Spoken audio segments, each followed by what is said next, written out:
Hi, this is Peter Konechny with Medievalist.net, and we are here at Boston College for the 2011 Haskins Conference. I'm joined today by Shane Bobricky of Harvard University. Yesterday you gave a paper on Hincmar and Anastasius, which was a really interesting story, and I was wondering if you could tell us a little bit about the events of what was 886.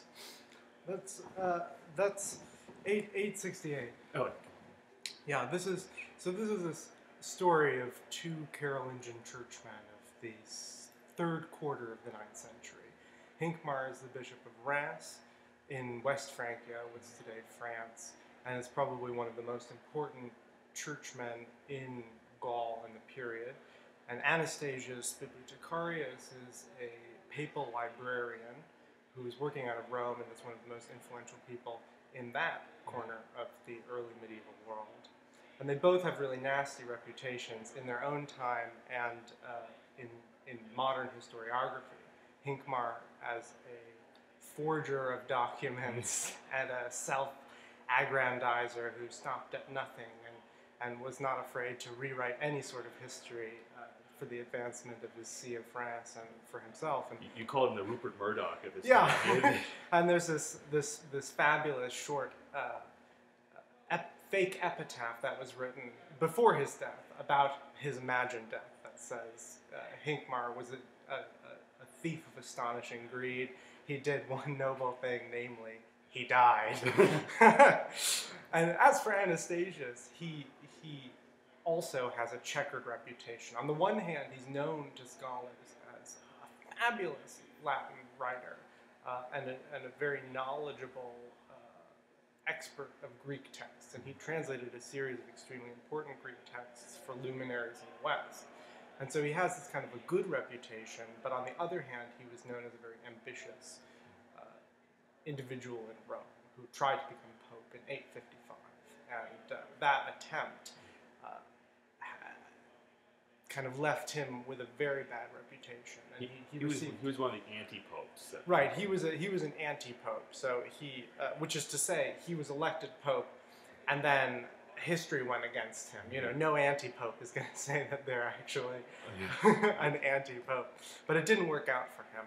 He was excommunicated numerous times by popes throughout the 850s, and the bad reputation of these two men meet up in this alleged set of events of 868, in which Pope Hadrian II's wife and daughter, of course, from before he achieved high order, presumably when he was in the lower orders of the clerical hierarchy, he married this woman who we know from Hincmar was named Stephania, and apparently Anastasius' brother Eleutherius abducts the daughter, and I guess the wife at the same time. And after his plans to, I think, marry the daughter go awry, he ends up murdering both of them. And the allegation is that Anastasius instigated the murder by suggesting it to his brother.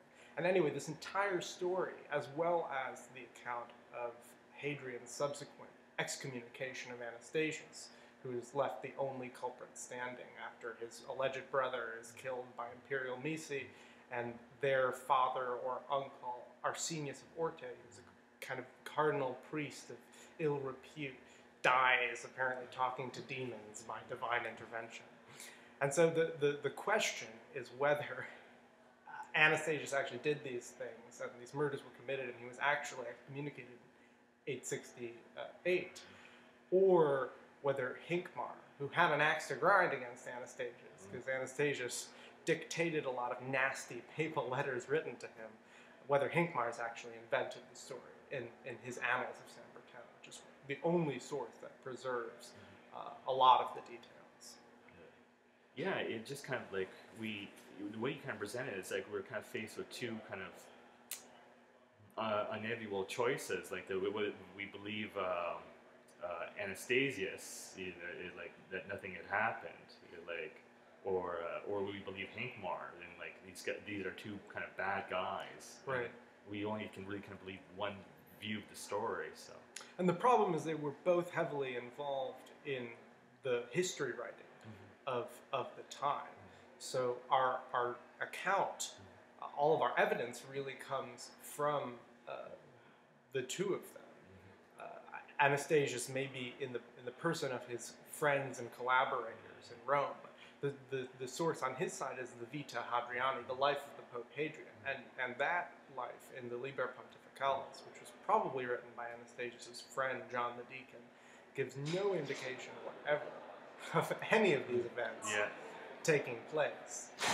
So it's highly possible that Anastasius, if Hincmar's allegations are true, rewrote the past or had the past rewritten for him, or that Hincmar has taken a little bit of truth in old papal documents and mixed it in with these allegations that center specifically on Anastasius's falsification of documents, which is again his attempt to argue, I think, that documents against him, of which there were several papal documents against Anastasius or against Hincmar, were forged by this murderous criminal Anastasius.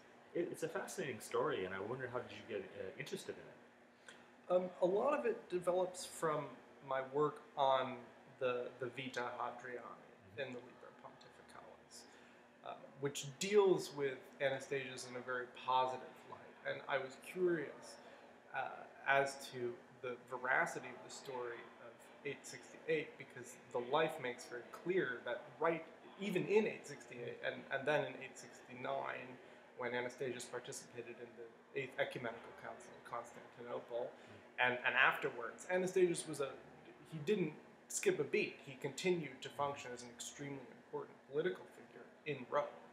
So I had to ask the question: Is the story real? And there's a real historiographical confusion, because in prosopographies and biographies, no one can seem to agree on whose set of events to believe. So each different biography tends to be a hodgepodge of facts taken from either source, and historians actually writing about either person tend to choose the story that best suits their particular discussion. Well, thank you so much for coming here to this conference and telling us about it. Thank you.